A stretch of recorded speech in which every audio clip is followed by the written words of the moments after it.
So here's a weird one for you. LiDAR maker Innoviz just drops what looks like an absolutely monster quarter, and the stock gets totally hammered. So what gives? What did the market see that the headlines completely missed? Well, we're going to break down that earnings call and get to the bottom of it.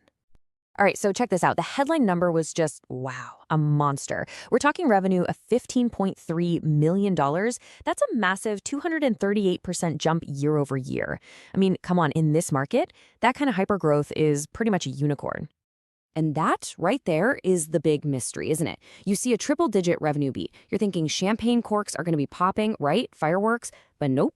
Instead, investors literally ran for the exits. So why? That's exactly what we're going to figure out. All right, let's get into the nitty-gritty here. Because honestly, when you just look at the raw numbers, everything looked fantastic. And what's really impressive is that it was a beat across the board. It wasn't just revenue. They also beat on the bottom line, with a smaller loss than anyone was expecting. And get this, the margins, they swung from -4% last year to a positive 15%. Plus, they showed some serious cost control, slashing their operating expenses by 30%. I mean, by any normal measure, this was a grand slam.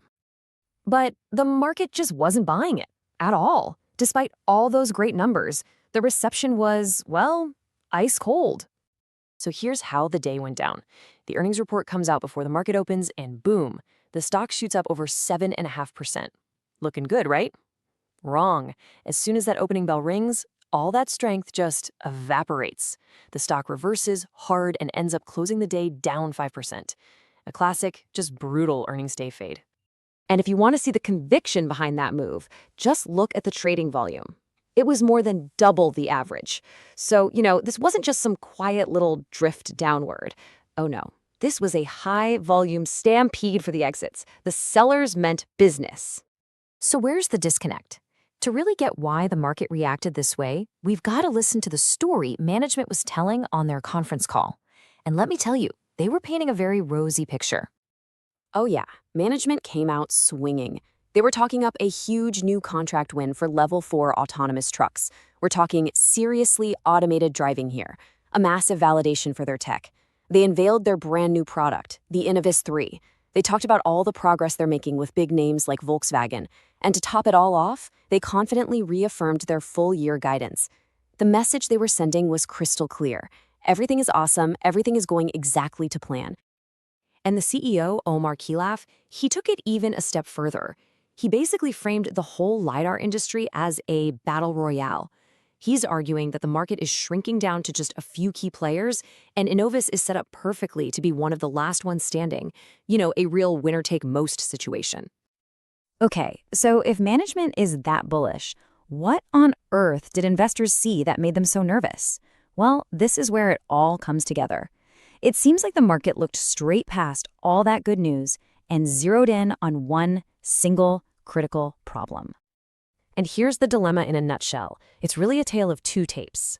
In one corner, you've got everything the bulls are cheering for, that insane 238% growth, major new contract wins. But in the other corner, you have the cold, hard reality of the balance sheet. They've got about $74 million in cash, but they're burning through almost $14 million every single quarter. You do the math. That brings up the scary possibility of them needing to raise more cash, especially when you realize their first huge program doesn't even start mass production until 2027. That's a long way off. And that term, SOP, is super important here. It stands for start of production. For a company like Innoviz that sells to car makers, this is the holy grail. See, getting the design win is awesome, but the real money, the big high-margin revenue, that doesn't start flowing until that SOP date. And for Innoviz, that big payday is still a few years down the road. And you can see that anxiety reflected right here in the stock's performance. Just look at the difference. The broader sector, represented by the DRIV ETF, has been doing okay, even up over the last 3 months. But Innoviz, it's gotten crushed. This tells you it's not just the whole sector being weak. This is a story specific to this company. It's all about that ticking clock on their cash. So you've got this incredible long-term potential on one side and these very real short-term risks on the other. How do you weigh all that? Well, here's our take on Innoviz. We're calling this one a market perform. Look, there's no doubt the company is executing beautifully. Their tech is clearly great, they're winning the right contracts, but that cash situation and the long wait for those contracts to actually turn into big money, those are just risks that are too big to ignore. It's enough to keep us on the sidelines for now. So what's next?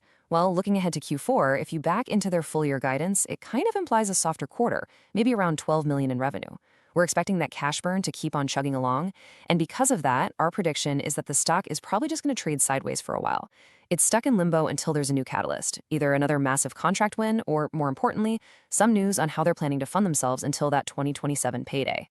Okay, and now for our plausible trade idea. This stock feels very binary, you know? It's either going to be a huge home run if they figure out the funding, or it could really struggle. That makes just buying the stock outright pretty risky. So the thesis here is, how can you bet on that amazing long-term technology story, but still protect yourself from that short-term risk? Well, one way to think about it is using something like long-dated call spreads. It's an options play that basically lets you make a bet on that future upside while putting a hard cap on how much you can lose if you're wrong. And of course, we have to say it. This is for informational purposes only. It is not financial advice.